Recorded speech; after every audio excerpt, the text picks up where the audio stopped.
Tournament of Power continues to be pretty awesome in Dragon Ball Super Episode 99. Crazy to think that we're almost to episode 100 of Dragon Ball Super, but we'll get to that in a second. I want to give you guys a quick update about My Hero Academia content, or rather, the lack of My Hero Academia content that I really have not been bringing to you guys. And what happened recently, when I finally decided to start reviewing the series again, the English dub of the series didn't air this week, and that's my preferred way of watching My Hero Academia. Now, obviously, I watched it in Japanese the first time because I had no preferred way of watching it. It was just a show that I watched, and now I really like it, and the English dub is really good. It's one of those shows where I just don't want to watch it in the original language. Gurren Lagann is similar, Fullmetal Alchemist Brotherhood. It's one of those shows that I just don't want to watch in another language. It's not going to be the same kind of experience, and because the dub didn't air this week, unless they do 2 next week to catch up, it's no longer going to be simultaneous with the Japanese. It's going to be a week behind. I'm not going to do reviews a week behind because My Hero Academia reviews were already underperforming. They're going to underperform even worse if they're a week late. So I'm not going to be reviewing My Hero Academia anymore, which I don't think is a big loss because it wasn't performing that well anyway. But don't fret. If you want to know my thoughts on the episode, go ahead and go over to Twitter at DAJFilms. Follow me on Twitter.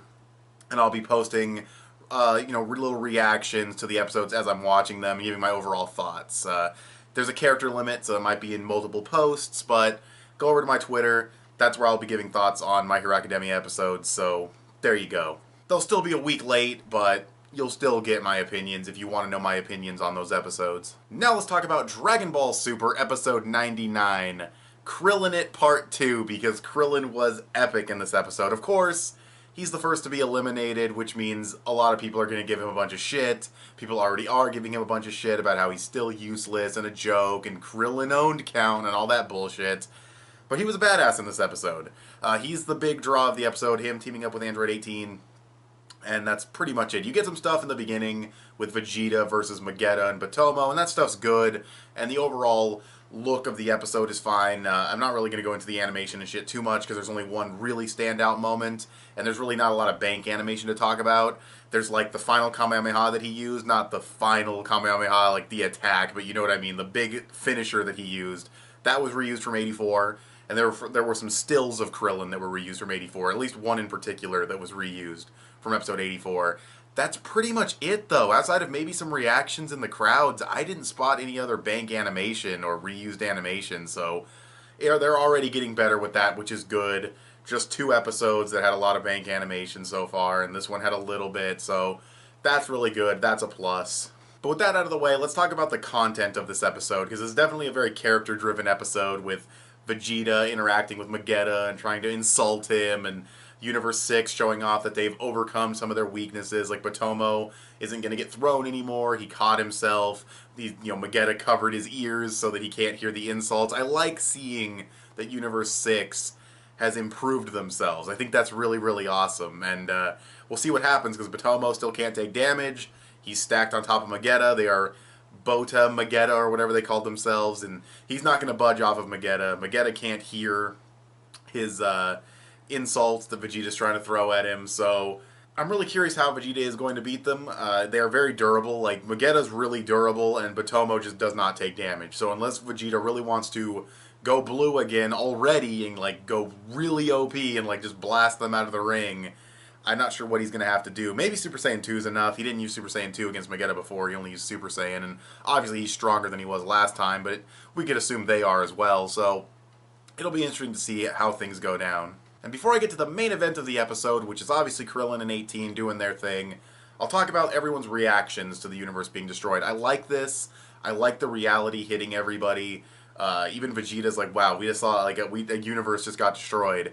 And Goku, the character that has been getting shit on for not taking this seriously and only caring about fighting strong dudes, Goku is like the only character that's not shocked by this. He's like, we already saw this happen. If Zeno wants to destroy it, he's going to destroy it, and that's why I have to be the last man standing.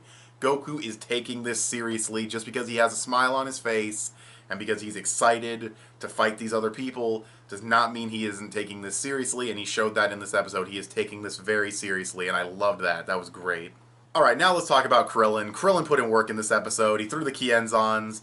gave the assist to Roshi, set up the takedown. Roshi hit him with the Kamehameha. Bird Dude is out. That's important because the Bird Dude could fly. Now both flying opponents have been taken out of the ring. That's good, because they had a huge advantage over the other fighters. So Krillin helping with that assist is definitely important. Roshi getting the takedown. Awesome to see Roshi do that. Gohan got a little bit of action. A lot of that scene, not the whole thing, but quite a bit of that scene was done by Naoki Tate, and it looked really good. It was really awesome seeing the Bird Dude throw the big fireball, and Gohan coming in and blocking the attack and deflecting it. And that was great. That was a great Tate cut. Nothing super phenomenal, but it had nice movement. It looked really cool. And it was cool to see Universe 7 working together. Like, I'm really loving the teamwork. Like, everything in this episode was teamwork, except for the Universe 4 fighters. And they've been getting their asses kicked pretty hard because they really are not utilizing teamwork at all. None of them. Not the dude who tried to bring Goku out with him. Not this wolf dude. Not this fox dude or whatever he is, the blind guy. None of them are using teamwork, and they're all getting their asses kicked. And it really goes to show teamwork is a big part of this tournament, and Universe 7 has been utilizing it really well the past 2 episodes. Seeing Krillin save 18 was awesome as well.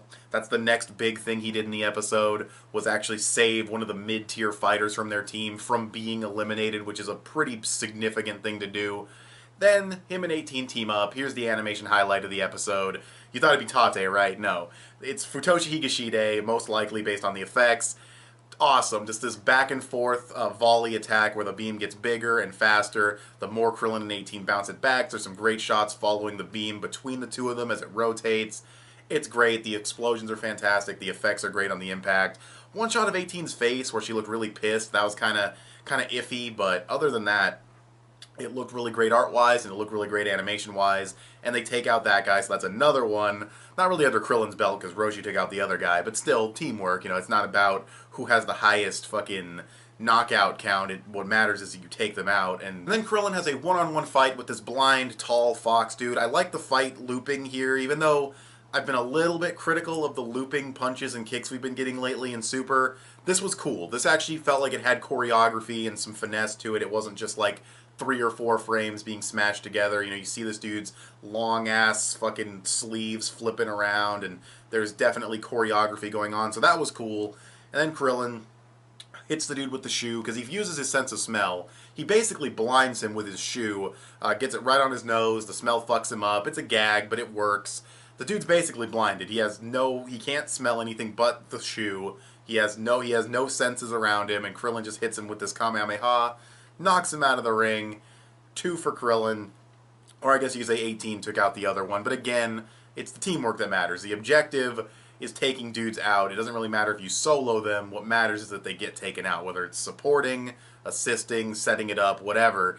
Krillin did a lot of that in this episode, and I really enjoyed seeing it. It was more payoff to the development and training that Krillin has been getting. Now, of course, Krillin gets knocked out of the ring.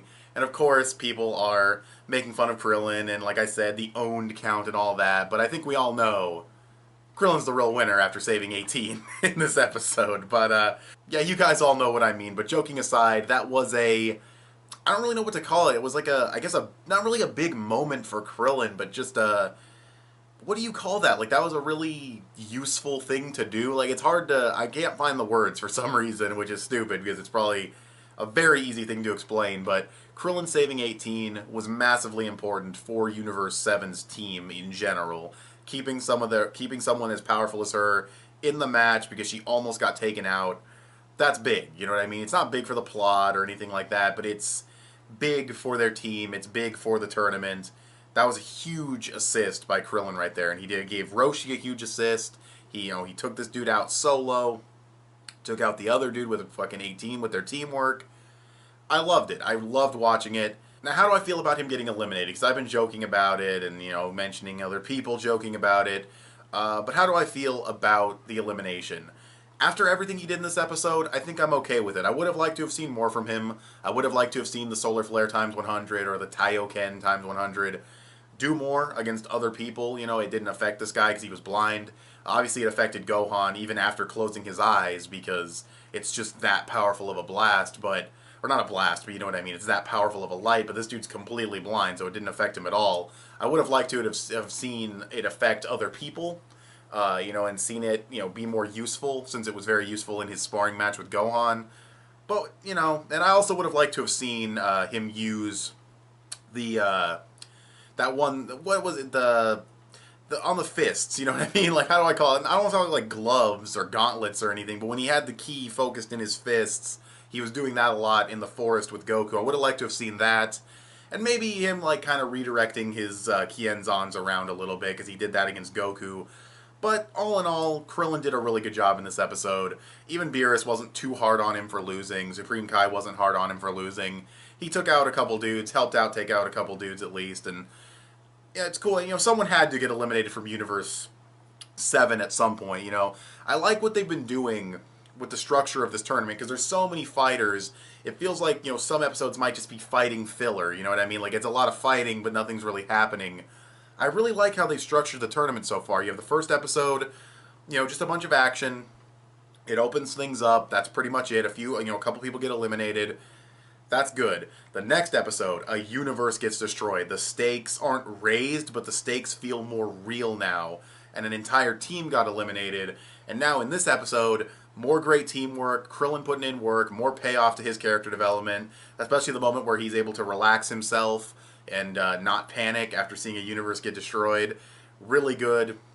Krillin earlier in Super would have definitely froze up, and it really is a testament to his character development. And then he gets eliminated, so Universe 7 loses a team member in this episode.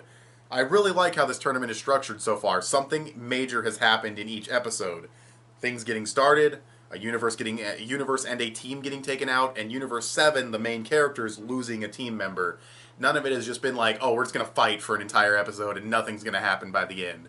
Again, you could say maybe the first episode was like that, but it's the opening of the tournament, and even then, people got eliminated. So, definitely enjoyed this episode quite a bit. It's a solid 8.5, maybe even 9 out of 10. I really liked this episode. It was visually solid, not a lot of reused animation, good artwork. I think it was supervised by, I want to say Osamu Ishikawa, because I didn't really notice any standout moments in terms of art. And Ishikawa was usually pretty on model. He just kind of makes the characters look a little younger. I feel like it was probably him. I don't know who the other supervisor would have been. It's never just one guy. Which is interesting, because next week I believe it looked like Yoshitaka Yoshima. And Yoshitaka Yoshima usually does solo episodes, or episodes with very little staff. I don't think that's possible in a tournament like this. So either next week's episode is going to look really bad, and the preview's misleading, or he has a whole team with him, because it's very hard to do episodes like this by yourself. I think one of the only times he did a primarily fight-focused episode was like one of the copy Vegeta episodes, which was actually not too bad considering, and he also did Piccolo versus Frost, which was, again, not too bad considering, but those are just one-on-one fights. It's not this. This is a whole nother scale, so I'm really curious to see how he's going to handle episode 100, and maybe he's just doing animation for it, and that's why I saw his art style in the preview, but we'll have to wait and see. Either way, though, I thought this was a really great episode, but what did you guys think of this episode of Dragon Ball Super? Go ahead and tell me in the comments section below. Give this video a thumbs up and share it on social media. Both those would help me out a lot. Subscribe if you haven't already, or if you like what you've seen here. Click that little bell to get notifications when my videos go up. I want to thank you guys for watching, and I'll talk to you guys later. Bye.